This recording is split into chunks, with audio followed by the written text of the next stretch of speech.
Cette vidéo comporte tous les commentaires d'études sur les versets disponibles dans la Bible d'études Esprit et Vie, dans l'Épître de Paul aux Romains chapitre 2. Verset 1. Tu fais les mêmes choses.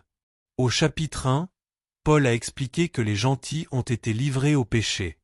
Au chapitre 2, il montre maintenant que les Juifs pratiquent les mêmes choses et ont tout autant besoin du salut par Christ. Verset 3. Qui les fait? Celui qui n'arrive pas à rectifier son propre comportement dépravé ne peut en aucun cas se permettre de guider les autres sur le droit chemin.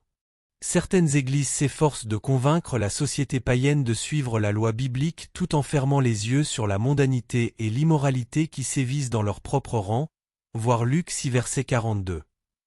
Avant que l'Église ne cherche à influencer le monde et à lui faire adopter un meilleur mode de vie, elle doit placer sa propre vie sous la torche divine et se réformer en conséquence.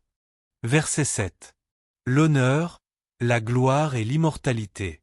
Dès le début de son traité sur le salut, Paul clarifie une vérité fondamentale à propos de la manière dont Dieu traite la race humaine dans son ensemble. Dieu punit ceux qui font le mal et récompense les justes, voir Jean 5 verset 29, note, Galates 6 versets 7 à 8.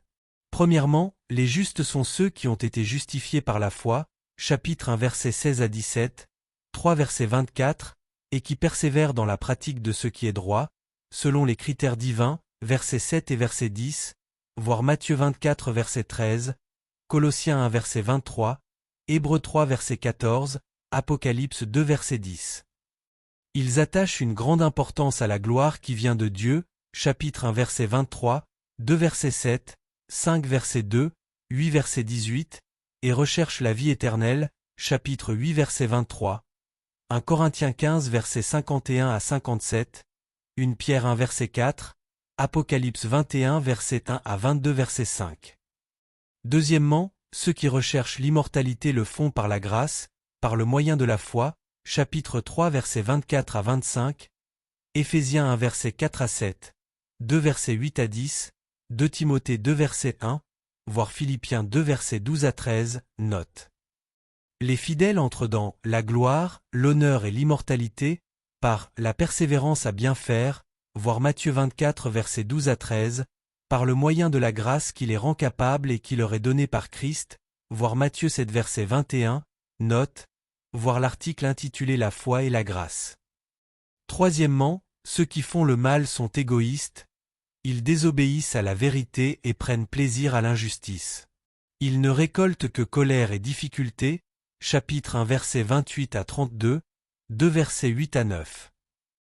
Versets 12 à 15. Périront aussi. Même s'ils n'ont aucune connaissance de la loi de Dieu, tous ceux qui continuent à pratiquer le péché périront, parce qu'ils ont une certaine mesure de connaissance du bien et du mal, versets 14 à 15. Dieu ne sauvera pas systématiquement ceux qui n'entendent pas l'Évangile, et il ne leur donnera pas une seconde chance après la mort. La conséquence éternelle qui attend ceux qui n'ont pas eu une véritable occasion de comprendre l'Évangile doit nous inciter à annoncer l'Évangile à toute personne et dans tous les pays, voir Matthieu 4 verset 19, note, 9 verset 37, note. Verset 13. Ceux qui écoutent la loi sont justes. Paul n'utilise pas le mot « loi » pour parler d'un système de règles grâce auquel, si nous nous y conformons, nous pouvons mériter notre salut sans la grâce. Le mot « loi » désigne ici la volonté de Dieu qui est révélée à la race humaine. Le simple fait d'entendre la parole de Dieu n'a aucun effet si cela n'est pas accompagné de la foi, de la soumission et de l'obéissance. Il faut qu'il y ait une manifestation de l'obéissance de la foi, chapitre 1 verset 5, voire chapitre 16 verset 26, qui s'exprime elle-même par l'intermédiaire de l'amour, Galates 5 verset 6. Verset 16. Dieu jugera les actions secrètes des hommes. Voir l'article intitulé Le jugement des croyants. Verset 24. Le nom de Dieu est blasphémé. Les péchés commis par les Juifs ont donné l'occasion aux gentils de blasphémer le nom de Dieu. De même, aujourd'hui, les péchés des églises laxistes ou de ceux qui se disent croyants donnent aux inconvertis l'occasion de blasphémer le nom de Christ. Verset 29.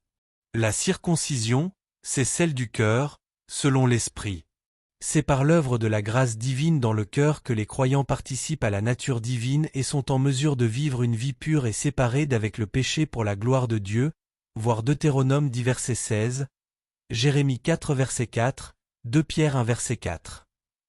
C'est ainsi qu'une vie sainte devient le signe extérieur qui prouve que nous vivons sous la nouvelle alliance.